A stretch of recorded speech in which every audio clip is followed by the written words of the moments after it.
graph the compound inequality. It's a compound inequality because it involves two inequalities. And it's important the word that is in between them. We have the word and. That means we want ordered pairs that solve both of them simultaneously. We don't want ordered pairs that solve, one of them but not the other. We want ordered pairs that solve them both simultaneously. So what we're going to do is we're going to graph both of these, and then the shaded parts that overlap are going to be the solutions. All right, so what I'm going to do first is I'm going to graph each of these. I'm going to graph this one by solving it for y. I'm going to solve for this y right here. I'm going to subtract 3x on both sides.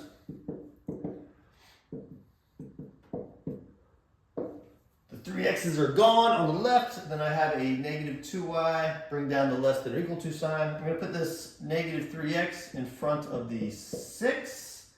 And then solving it for y, putting it in that slope-intercept form. I'm going to divide both sides by negative 2. Splitting the negative 2 up on the right. Now dividing by a negative is going to flip this inequality sign around. It's going to become a greater than or equal to sign. Negative divided by negative is positive, so I'm going to get a slope of 3/2. And then 6 divided by negative 2 is negative 3. I can write that as a minus 3. All right, so I put it in this form so that I can graph it. It has a y-intercept of negative 3 and a slope of 3/2. So I'm going to put a point at negative 3 on the y-axis,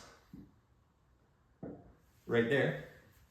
And then I'm going to use the slope rise over run to find another point. I'm going to rise up 3 and then run 2. So starting from this point, I rise 3 and then I run 2. I end up right here.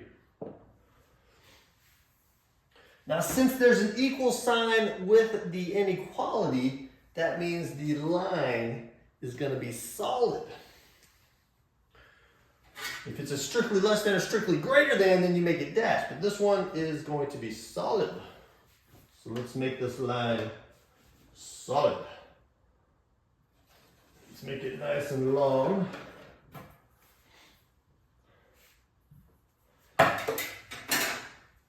And what's going to happen is that all the points above it or all the points below it are the solutions. And we can figure out which side is the solutions by looking at the sign. If it's a greater than, you shade above. All the solutions are above it.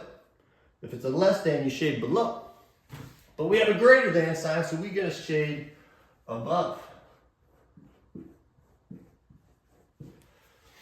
That means all the points in this shaded area solve this first inequality. All right, now what I'm going to do is I'm going to graph this.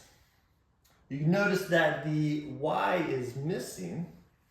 If you just have x, that's going to represent a vertical line. What you can do is you can solve this for x by adding 1 on both sides. And you get x greater than 1. So it's going to be a vertical line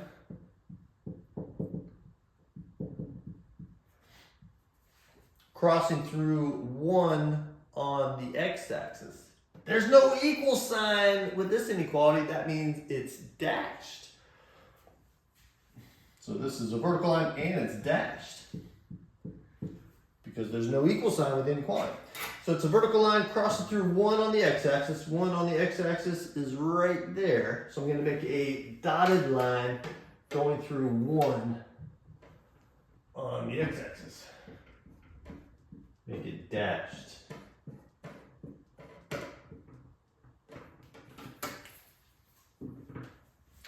Now with this one, we shade either to the left or to the right. We want to shade the side that has x values greater than 1. And that's going to be to the right. To the right of this dashed line, I have ordered pairs that have x values that are greater than 1. So I want to shade to the right. Now remember that we started off with the word and. that means we only want ordered pairs that solve them both simultaneously.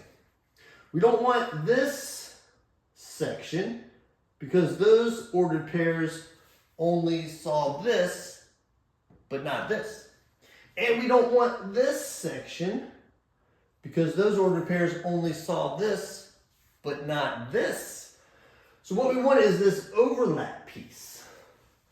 The ordered pairs in this overlap shaded area, that is going to be the solutions. So you can erase the non-solutions here.